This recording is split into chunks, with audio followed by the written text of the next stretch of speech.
O que acontece com as almas do purgatório no fim do mundo, no juízo final? Essa é uma pergunta. Outra pergunta, como nós podemos obter um favor delas? Existe alguma oração específica? Essa é outra pergunta. Como nós podemos ajudar na conversão de parentes que a gente tenta e não consegue? Essas e outras perguntas que nós veremos hoje. Muito bom dia, meu nome é Daniel Martins, este é o canal dos Santos Anjos.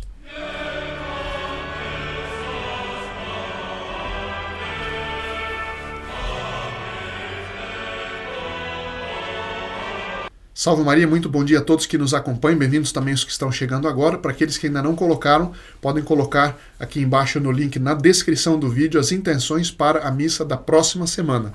Hoje está sendo celebrada a Santa Missa na intenção dos membros do Grupo Apóstolo dos Santos Anjos e todos aqueles que nesta semana tiverem ou compartilhado um vídeo, ou aqueles que não estando inscritos se inscreveram.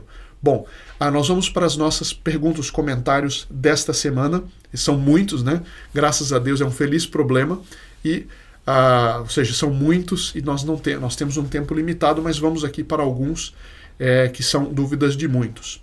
O senhor Luiz Miguel diz o seguinte: tem uma dúvida em relação ao rosário ou terço. Nossa Senhora pediu o rosário ou o terço. Há algum mal em recitar apenas o Santo Terço todos os dias? Posso me condenar? Desde já agradeço muito pelo apostolado. O senhor Luiz Miguel é o seguinte, primeiro ponto, Nossa Senhora, ela deu o rosário para São Domingos de Gusmão, o rosário inteiro. No entanto, talvez o senhor esteja perguntando, em Fátima, Nossa Senhora ela pediu o terço todos os dias. Ou seja, se a pessoa não tem tempo de rezar o rosário inteiro, Nossa Senhora é tão misericordiosa, tão boa, que ela nos deu a opção de rezarmos apenas o terço. Quantas pessoas que ainda não rezam, quantos católicos que ainda não rezam o terço todo dia? E eu ouço muito, mas eu não tenho tempo. Ora, quantas horas do dia são passadas em frente da tela do computador ou da televisão ou do celular? 10 minutos, 15 minutos se pode rezar o terço. Né? O que é 15 minutos e 24 horas? Pelo menos o terço. Nossa Senhora já promete muitas graças a quem reza apenas o terço, tanto mais quem reza o Santo Rosário completo. Né? A Dona Aparecida diz o seguinte: se rezar deitado, Deus ouve a oração? Dona Aparecida, é o seguinte, uma coisa é se Deus ouve, outra coisa é se é certo fazer. Nenhuma oração deixa de ser atendida. No entanto, se nós fazemos numa atitude de respeito, é evidente que a oração ela tem mais eficácia. Por quê? Porque uma das características da boa oração é a piedade, é aquele respeito, veneração e carinho que o bom filho tem por seu pai e por sua mãe. Isso que é piedade. Então, por respeito a Nosso Senhor, quando nós nos dirigimos a Ele, devemos dirigir com muita confiança numa atitude de respeito. Se a pessoa está doente, por exemplo, é evidente que ela pode rezar estando deitada. Mas uma coisa que não se recomenda é rezar as orações do dia, como o terço, por exemplo, deitado. Por quê? Porque facilmente vem o sono, facilmente vem distração, e não é uma atitude que nós usaríamos para falar com o Rei dos Reis, o Senhor dos Senhores, com Nossa Senhora. Então, esse misto de muito carinho, muita piedade e muito respeito deve estar presente na oração. Então, de preferência, diante de uma imagem de Nossa Senhora ou de Nosso Senhor, rezar o terço numa atitude de compostura. Agora, isso para as orações oficiais do dia, digamos assim, o terço, se a pessoa tem alguma oração especial. Agora, as orações jaculatórias, ou seja, aquelas orações curtas, isso nós devemos fazer, inclusive quando estamos deitados. E é muito importante, nós tratamos muito aqui no nosso apostolado com jovens.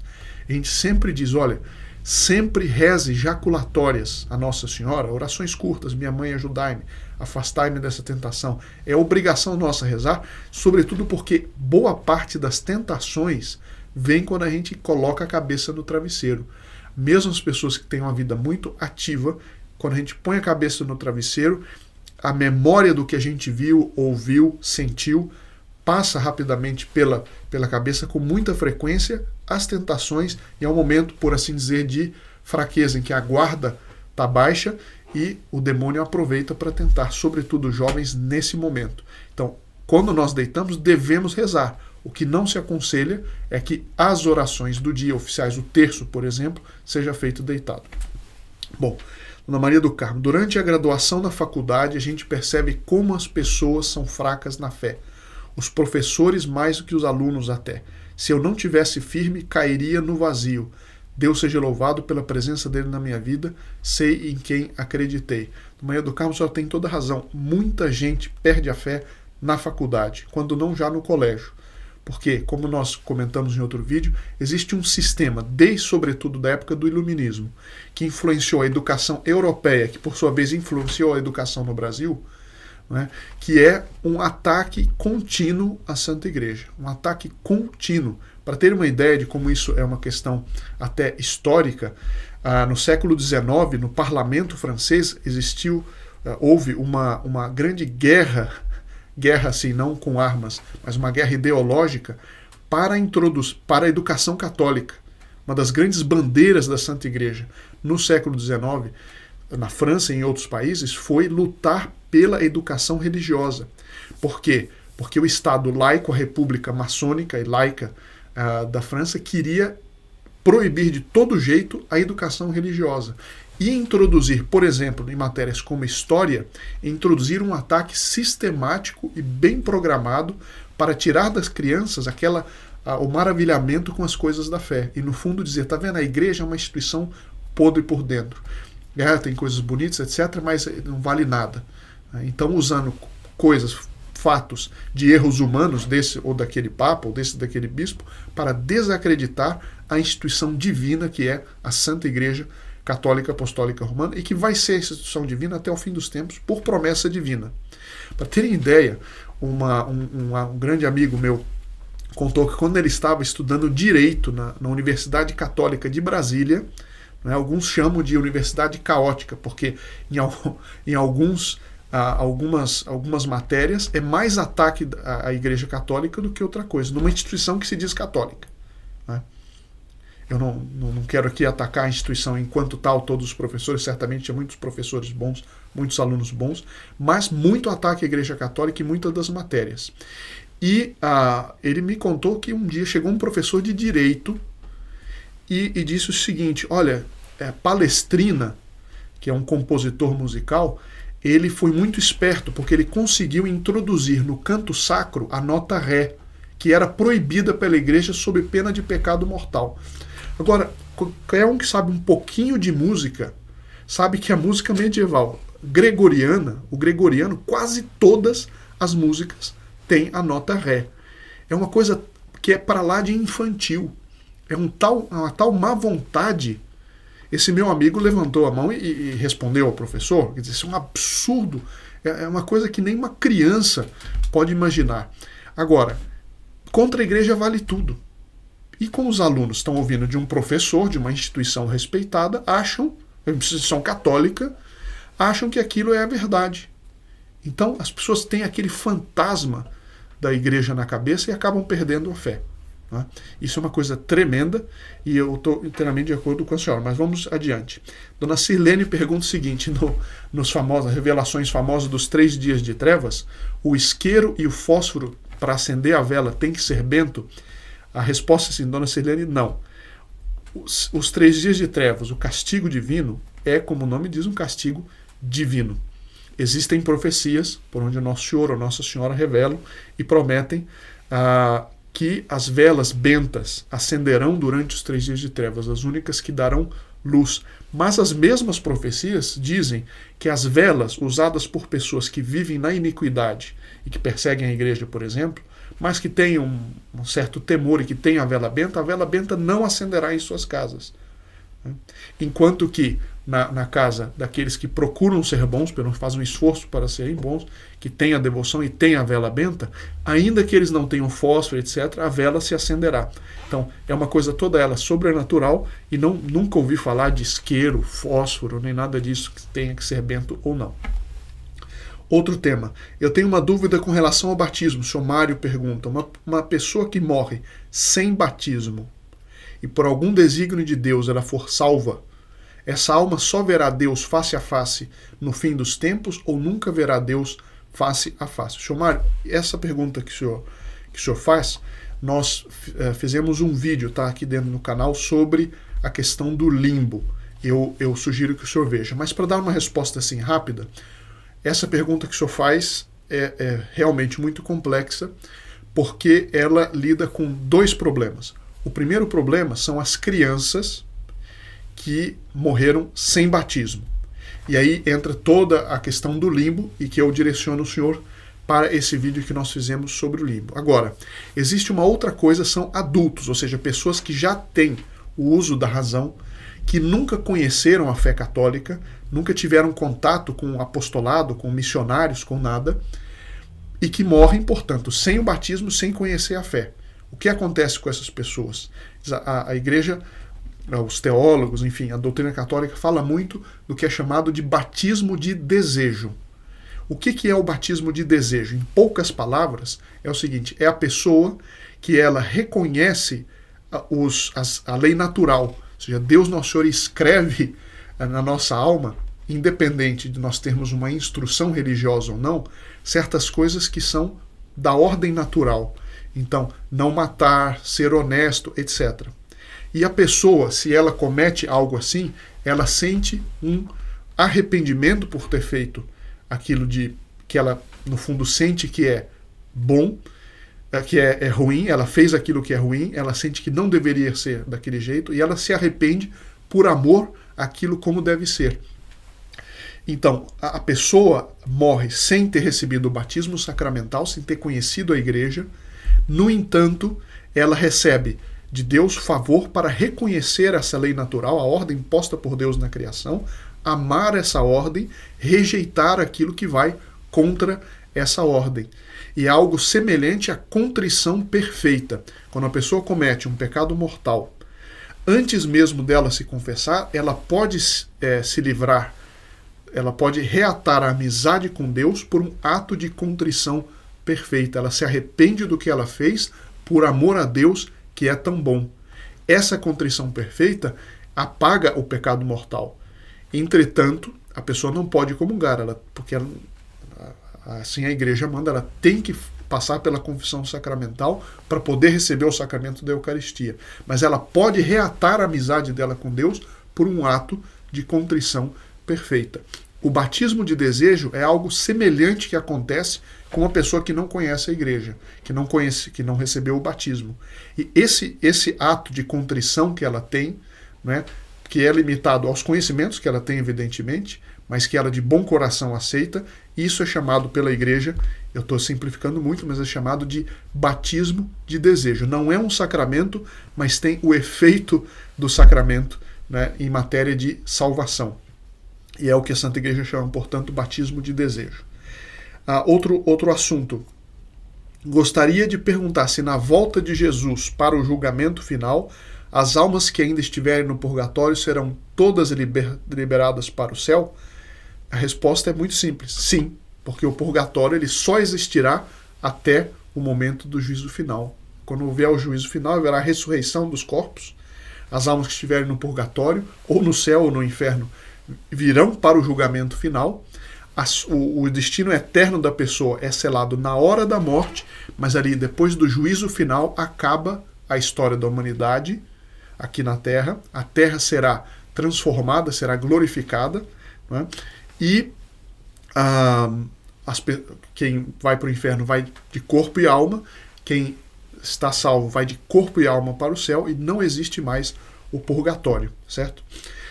Outra pergunta: posso oferecer o meu sacrifício por uma alma de uma pessoa que ainda não morreu? A resposta é sim, eu posso oferecer a todo momento o meu sacrifício por uma alma, por uma pessoa que já faleceu, no caso das almas do purgatório, tanto por uma pessoa que está viva. Evidente que sim. Agora, por quê? Porque o sacrifício, desde que eu esteja em estado de graça, se eu estiver em estado de pecado mortal, minhas ações não têm efeito sobrenatural nenhum. Então, se eu estiver em estado de graça, todas as minhas ações têm um triplo preço, um triplo valor. Tem um valor meritório, por onde eu mereço, como o nome diz, um prêmio no céu. Então, o valor meritório das ações. Existe o valor expiatório, por onde eu apago parte daquela culpa que eu teria se eu não a pagasse, de pagar no purgatório. Então, o valor expiatório das ações, portanto, do sacrifício também. E existe um valor impetratório. Aquela ação, aquele sacrifício, alcançam de Deus novos favores, novas graças, novas forças. Esse valor expiatório e o valor impetratório eu posso utilizar em favor de outros. Enquanto que o valor meritório eu não tenho como transferir mérito para ninguém, porque só quem transfere mérito é nosso Senhor Jesus Cristo. Então, agora, o valor impetratório e o valor expiatório eu posso. O que eu não posso fazer é alcançar uma indulgência para pessoas vivas, que não seja eu mesmo. Eu posso alcançar indulgência para os fiéis defuntos, mas a indulgência para os vivos eu posso alcançar para mim mesmo. Eu posso ajudar a pessoa a receber a indulgência, isso é outra história. Mas eu não posso aplicar a minha indulgência para outra pessoa. O Vinícius Mota diz o seguinte: eu acredito, eu vou resumir, que o demônio usa a lógica, ele pega a lógica para tentar as pessoas. Poucas pessoas não percebem como o demônio utiliza da lógica, né, para, no fundo, subverter a cabeça das pessoas e levá-las ao pecado. E minha resposta é a seguinte: sim, isso tem toda a razão, no seguinte sentido, que a tentação do demônio pode vir por uma sugestão à inteligência, ele não tem como entrar no meu pensamento, então ele tem como sugerir coisas, ele sugere falsas premissas, ele sugere falsos elementos, e na minha cabeça eu vou, então, escolher uma coisa errada. Por exemplo, uma pessoa que é casada, que está com problemas na família, o demônio vai tentar sugerir falsos pensamentos, falsas ideias, para que a pessoa conclua uma coisa errada. Diz: não, na verdade, será que você está realmente casado? Será que não tem um ponto de nulidade? A pessoa sabe que ela está casada regularmente, sem nenhum problema. Ele diz: mas será que não aconteceu tal coisa? Será que você não consegue? Então o demônio tenta sugerir coisas, premissas falsas, para a pessoa concluir, não é, pelo pecado. Mas não é só isso, porque, por vezes, o demônio apresenta simples imagens para seduzir a vontade. Então, a pessoa passou durante o dia por uma rua e viu um outdoor com uma cena imoral. Ela chega em casa, põe a cabeça no travesseiro e aquela cena volta à cabeça. Aquela imagem pode ir diretamente da imagem para a pessoa decidir, pensar e degustar aquela coisa imoral ou desejar ter aquilo para si, e nisso a pessoa cometerá um pecado sem ter passado necessariamente por um silogismo. Outra maneira é desregrar a sensibilidade para arrastar ao pecado. Então, a pessoa que bebe muito, ela vai perder muito das barreiras psicológicas para dizer não às ocasiões, né? E assim por diante. Então, o senhor tem toda a razão. Muitas vezes o demônio apresenta premissas falsas para fazer a pessoa concluir, mas nem sempre é isso. Podem ser outras formas de tentação. Estamos caminhando para o fim. Como pedir a intercessão das almas do purgatório? Ou seja, como pedir favores para elas? Tem alguma oração específica? Que eu saiba, como eu disse no outro vídeo, a igreja não tem uma liturgia especial para pedir favores para as almas do purgatório. Existe uma liturgia especial para pedir por elas, mas não para elas. Então, nós podemos pedir favores para as almas do purgatório. Eu vou dizer como eu faço. Então, nós estamos precisando de uma graça muito especial, ou que eu quero pedir para as almas do purgatório. Eu faço um trato com as almas do purgatório. Eu ofereço 1/3 a mais, né, para conseguir tal favor das almas do purgatório. Quando eu consigo o favor, então eu rezo aquele terço. Nós fazemos uma permuta de bons ofícios. Nós rezamos ainda mais por elas e elas nos ajudam a obter algum favor, desde que o favor seja legítimo, né? Dona Raquel, e com isso é a última pergunta: como posso ajudar os meus irmãos na família a se converterem? Eu rezo por eles, mas eles preferem ir a terreiros de espíritas e outros de umbanda, algo assim. É confuso demais, peço para que mais se aproximem da fé católica. Quanto mais eu peço, mais eles se distanciam. Dona Raquel, isso é o drama da vida de todo mundo que é bom. E daqui a pouquinho eu vou dizer até que ponto vai esse drama. Isso é um drama, porque nós vemos a verdade, conhecemos, sabemos que é o certo, e queremos, nós amamos os nossos parentes, e queremos que eles sigam o caminho da verdade, e sobretudo que eles se salvem, que eles vão para o céu por toda a eternidade. Nós não queremos que eles vão para o inferno. Então é o drama da vida da pessoa boa quando ela vê os seus parentes se afastando de Deus. Como fazer? Digo, existem evidentemente várias formas, mas não existe nenhuma fórmula mágica. Por quê? Porque Deus criou todo mundo com vontade, com livre-arbítrio. E, no fim das contas, quem decide é a pessoa. Agora, existem coisas que nós podemos fazer? Sim. A primeira coisa é, como a senhora diz, rezar pelas pessoas. Só que deve ser uma oração que deve ir até o ponto de que o rezar demais me afete os nervos ou que me dê muita angústia. Eu devo rezar até o ponto que eu vejo que eu posso aguentar. Eu não posso me destruir por causa dos outros. Por quê? Do que adianta ganhar o mundo inteiro se eu perder a minha alma? Sabe quando quem já viajou de avião tem sempre as instruções. Em caso de despressurização da aeronave, máscaras de oxigênio cairão automaticamente. Se tiver alguém para ajudar, põe a primeira máscara em si e depois põe a máscara de oxigênio na criança. Por quê? Porque se eu for colocar primeiro na criança, pode ser que nesse processo eu perco o oxigênio e eu já não vou poder mais ajudá-la. A criança não vai poder ajudar a si mesma e somos duas vítimas. Então, primeiro que eu coloco primeiro o oxigênio em mim, por caridade até para com o outro, para que eu possa ajudá-lo. Né? Assim também em questões da fé. Eu nunca posso me pôr em perigo de perder a fé ou de cair num estado depressivo só porque eu tenho que rezar mais ou ficar só pensando na outra pessoa. Não, pense primeiro na sua salvação, porque o papel primordial de cada pessoa é salvar sua própria alma, né, falando nessa matéria. Né? Agora, outra coisa que é muito eficaz na prática é colocar uma... Primeiro, se a gente acha que é possível, fazer com que a pessoa use a medalha milagrosa no pescoço. Se a gente não consegue, não tem meios, se é parente, né, se a gente tem o direito de fazer isso, a gente coloca a medalha, coloca debaixo do colchão. Muitas mães, eu já vi isso, relatos, que costuram por dentro do colchão do filho, porque a medalha milagrosa, acredite, isso a prática mostra, ela faz realmente maravilhas em matéria de conversão. Sobretudo quando os parentes estão doentes, né, e que a pessoa está naquele momento de fraqueza que ela pensa mais na vida. Então, medalha milagrosa. Outra coisa é rezar para o anjo da guarda daquela pessoa. Rezar insistentemente, com calma, como eu disse, mas rezar insistentemente pelo próprio anjo da guarda, pedindo que se comunique então, ou rezar diretamente para o anjo da guarda daquela pessoa.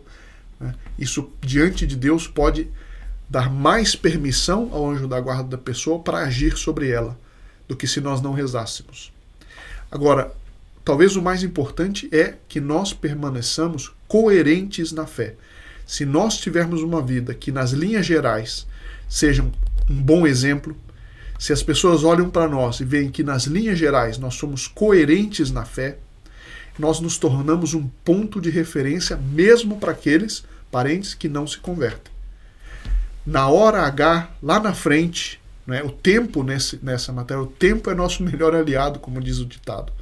Porque por mais que eles agora digam não, que você é muito carola, que você não sei quanto, lá na frente, eles, na cabeça deles, nós somos um ponto de referência. Agora, o ponto de referência precisa ser estável, precisa ser coerente na fé. Veja, não estou dizendo que a pessoa, para ser um ponto de referência, precisa ser santo. É o ideal, é claro. Nós todos temos nossos defeitos, mas se nós nos esforçamos para sermos coerentes na fé, não aceitar aquilo que é inaceitável, se nós somos os donos da casa, não aceitar, colocar limite para as coisas que vão contra a fé, então, sermos um ponto de referência. Lá na frente as pessoas vão nos dar razão. Podem nos dar razão e dizer não, né? Mas eles sabem que nós estamos no caminho certo e somos o ponto de referência. Agora, para terminar, eu falei, o grande drama da vida é o seguinte: nosso Senhor Jesus Cristo, homem e Deus ao mesmo tempo. E enquanto homem, ele era a pessoa mais atraente, mais inteligente, mais convincente, né? E fazia milagres. E foi traído por quase todo mundo. Né? A quantidade de discípulos era mínima diante do tamanho do povo que estava ali em redor dele. As conversões, como foram difíceis depois, as conversões, mesmo depois de Pentecostes, a vida foi dura dos apóstolos. Se Nosso Senhor, que tinha todos os meios, humanos e divinos, passou por tanta decepção com os outros homens, né, nós também passaremos. Isso é a crua verdade, é duro, é amargo, mas é assim. Se nós queremos seguir a Nosso Senhor, nós temos que passar por essa cruz da decepção, e esse sofrimento da decepção, sem desistir de salvar os outros, é o que nos torna discípulos de Nosso Senhor Jesus Cristo neste ponto. Eu espero que com isso, assim, em poucas palavras, tenha respondido, e nos vemos na semana que vem, se Deus quiser.